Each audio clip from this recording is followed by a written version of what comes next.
এই হামলাকে শক্তিশালী ও বিধ্বংসী আখ্যা দিয়েছে তেহরান। দোহাও হামলার বিষয়টি জানায় ওয়াশিংটনকে, যদিও এ বিষয়ে এখনও কিছু জানায়নি তেহরান।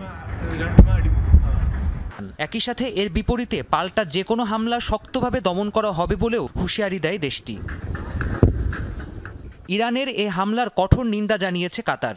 দেশটির পররাষ্ট্র মন্ত্রণালয়ের মুখপাত্র মাজিদ আল আনসারি এ হামলাকে দেশটির সার্বভৌমত্বের প্রতি আঘাত বলে আখ্যা দেয়। কাতারের পাশাপাশি এ হামলার নিন্দা জানিয়েছে সৌদি আরবও। তবে বন্ধুপ্রতিম দেশ কাতারের বিরুদ্ধে হামলা চালানো হয়নি বলে জানিয়েছে ইরান।